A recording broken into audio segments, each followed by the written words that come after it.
Nkundineza Jean Paul ubwo yageraga muri gereza burya ngo yarakubiswe hafi yo kwicwa. Ese wamenye umuntu wabigizemo uruhare?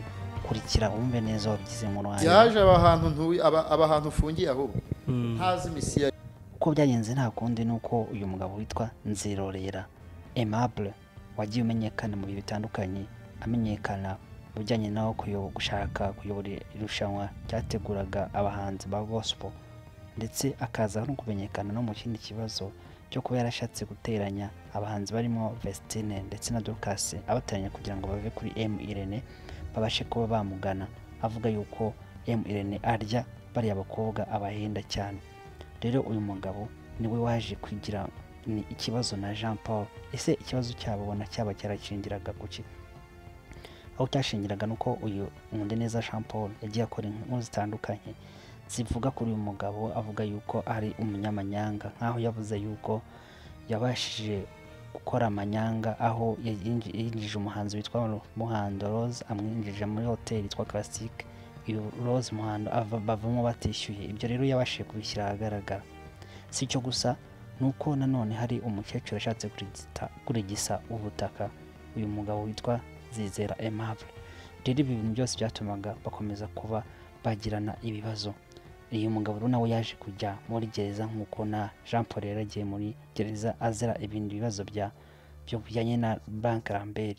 Ibyo rero ni ibintu byatumaga rero agomba kuba yamurwarira inzika, akaba yamugirira nabi. Uyu ni umugabo utarigeze uvugwa neza n'abantu batandukanye, bavuga yuko uyu mugabo ari umuntu kubera business ze nta mutima agira, ko nta mikino agira. Ibi byamenye umwana none n'umugore wagiye umugaragaza nk'umuntu utari mwiza mu itangazamakuru, dore ko bari baratandukanye. Rero uyu Nzizera Aimable niwe bahuriye muri gereza. Ubwo muri gereza rero nawe yagombaga kugira ikintu akora kugira ngo kibe cyamubabaza. Jean Paul agaragaza yuko uyu Nzizera Aimable atigeze amenya uburyo yagiye aho nawe yari afungiwe, kuko ngo yarabipanze arabitegura, ajya aho ngaho afatanya n'abantu barimo Bushari, barimo Shema Patrick, Habimana, bagerageza kuba bakubita uyu mugabo, baramukubita bikomeye cyane. Ibi rero byatumye uyu mugabo narakomeza gutimwa n'abantu cyane, dore ko n'ubundi bamufata nk'umuntu ugira inzika, umuntu utagira imikino ku bijyanye n'amafaranga, cyangwa se kumwitambika ashobora kuba yahita kugirira nabi.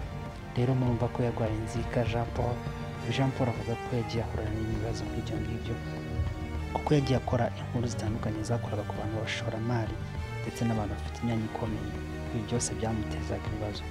Tubiza ko Jean Paul yakoraga cyane cyane inkuru zijyanye na politike, akajya mu bintu bijyanye n'inkiko, aho hose akaba ariho Jean Paul yagendaga amenyekana. Ariko nawe yaje kugerwaho, nawe aza gufungwa, afungiwe muri gereza ya Mageragere, aho yakatiwe imyaka ibiri yose, akaba yaraziraga gutangaza amakuru y'ibihuha. Ibi rero byose abantu benshi nubwo bakomeza kubyitiranya bavuga yuko ari icoro bamufungishije, ariko icyo kuba hari ikibazo yagiranye na Jolly ntabwo ari cyo bamukurikiranye, kuko ho bagerageje bari bamureze cyo kuvuga yuko atera ubwoba umutangabuhamya, aho yagendaga agaragaza nabi Miss Joy. Ariko ibingibi ntabwo ari byo byatumye akurikiranwa, ahubwo yakurikiranwe kuri icyo cyaha kijyanye no gutangaza amakuru y'ibinyoma, aho yagendaga avuga ibintu bitandukanye kuri Miss Joy ndetse n'andi makuru atandukanye bigafatwa nk'ibihuha. Iki cyaha akaba yaragihanishijwe imyaka 2, ajya muri gereza Mageragere, ahantu atarabayeho ubuzima bwose bworoshye cyane, dore ko abahabaye bavuga yuko iyo udafite ubushobozi hano hantu ushobora kuba habaho nabi cyane mu buryo bikomeye. Ni muri ubwo buryo rero yaje gukubitwa nk'abantu bose tubabwiye, baramukubita, ndetse icyo bari bagambiriye ni ukugira ngo babe bamwica. Ariko umuntu wungirije umuvugizi wa magereza ikintu yatangaje cyatunguye abantu, ko yavuze yuko ikintu cyabaye ari imirwano isanzwe, kwa kundi abantu b'abafungwa bari ahantu hamwe bashobora kuba bakwemeranya bakanarwana. Bamwe bakanavuga yuko ngo yari akandagiye ngo ibiryo by'umufungwa, bityo umufungwa nawe abasha kuba yamukubita. Bigafatwa rero ko ari ibintu bisanzwe, ko ari ukurwana bisanzwe. Ariko kuri Jean Paul we arabihakana, akavuga yuko uyu mudamu icyo gihe wabashe kuvugana n'itangazamakuru, uwo ni CSB Therese Kubwimana, akavuga yuko yaba yarabeshye itangazamakuru ko ntaho bihuriye kose, ko ahubwo yakubitaguwe cyane bikomeye cyane, bakamukubita ku buryo anabyerekana no ku munwa yuko atameze neza.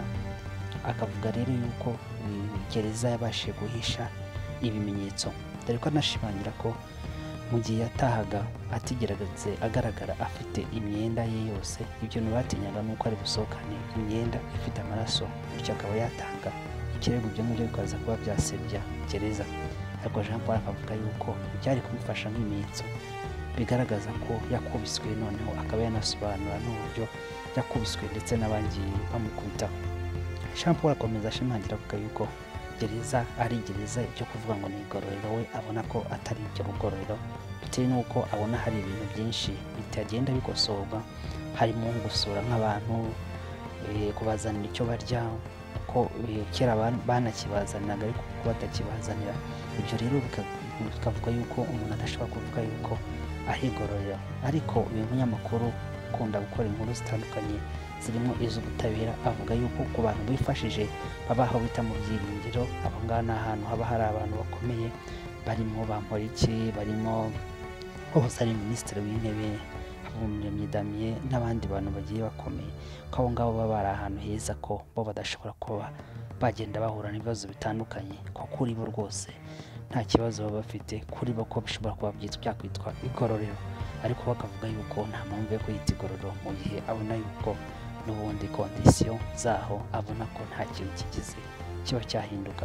Rero benshi bagenda bibaza kuri Jean Paul, ko avuga ati se uyu mugabo azabasha kuba azareka kureka kuvuga ziriya nkuru ze zikomeye cyane, dore ko rwose yakoraga inkuru zikomeye cyane zijyanye n'ibiri mu nkiko bitandukanye, abantu benshi batinyaga kuba bakora, ndetse akazigeraho kuri tere akagaragara ndetse nk'umuntu ushobora kuba ufite ubumenyi ku bijyanye n'amategeko. Yaranambukaga akajya i Burundi, dore ko yagiye mu rubanza rwa Bunyoni agakurikirana buri kimwe cyose uko cyari kimeze, akabasha kubitangaza. Rero kubera ko atatinyaga yavugaga ibintu ibyo ari byo byose, benshi bakavuga bati azabivamo, ariko yaravuze ko adashobora kuba yabivamo. Yavuze ko umunyamakuru mwiza agutangaza inkuru ikiba akayivuga neza, nk'aba abanyamakuru bari i Gaza, abo ngabo bagiye, ndetse hari n'abasiga ubuzima. Akavuga yuko rero agomba kuba yakomeza gukora inkuru, agakora ubunyamwuga bwe, abantu bagiye bamukundira, benshi bamukundira mu kuvugisha ukuri, mu kutarya iminwa, ariko abandi nabo bakamurenga bavuga yuko apfa gutangaza ibintu byose abonye, ntagire ikintu na kimwe atinya. Jean Paul rero bihagaragaye noneho afite na channel ye yitwa Nkundineza Jean Paul, aho yiyemeje ko agiye gukomeza atangaza gahunda ze, ariko akajya abyikurikiranira ku giti cye, agakurikirana buri kimwe cyose. Rero mwumvise yuko yagiranye ikibazo n'uwo bita Nzizera Aimable, nawe akavuga yuko agomba kuba yamugirira nabi nk'uko we abivuga, akaba yarafatanyije n'abo ngabo kugira ngo bamugirire nabi. Ariko Nzizera Aimable ntabwo we agaragara avuga yuko kuko ari we waba warabikoze cyangwa se, ariko avuga yuko ikirego gitanze muri RIB, nubwo avuga yuko byagiye bitinda mu gukurikiranwa, icyo ashinja akavuga yuko RCS aribo bantu bashobora kuba barabizemo uruhare rwo kugira ngo babashe kuba batinza iryo perereza rikorwa kuri we, ariko ubwo wenda asohotse hanze agiye kugenda bakurikirana kuri buri kimwe cyose, ko yizeye ko ibintu byinshi bizagenda neza. Rero Nkundineza Jean Paul muramuzi, aratangiye nyine ubu ngubu gutangira ibiganiro bigiye bitandukanye yibanda ku nkiko, ku bijyanye n'ubutabera, kuri politike n'ibindi bintu bitandukanye. Murumva ko benshi bamuvugaho byinshi, ariko murumva ko yagiye ahura n'ibizazane bikomeye cyane. Ukurikiranye Agahinduro TV, ukaba ukunda ibiganiro byacu, komeza udukurikire, twomeze tugendane, utubwire n'ibindi umutekerezaho. Ese watekerezaga yuko azahita areka gukora itangazamakuru, cyangwa n'ubundi abonaga n'ubundi nta kindi kintu ngomba gukora, ko azakomeza gukora itangazamakuru avugira abantu bagiye batandukanye, dore ko ari umuntu utagira ipfana, avuga ikintu cyose atekereje akakivuga uko abyumva, ariko benshi ntabwo babyumva, bavuga yuko ibyo ngibyo ari uguharamagara, ko atari ibintu byari bikwiriye umuntu w'umunyarwanda, ko umunyarwanda agomba kwitonda mu byo agiye gutekereza.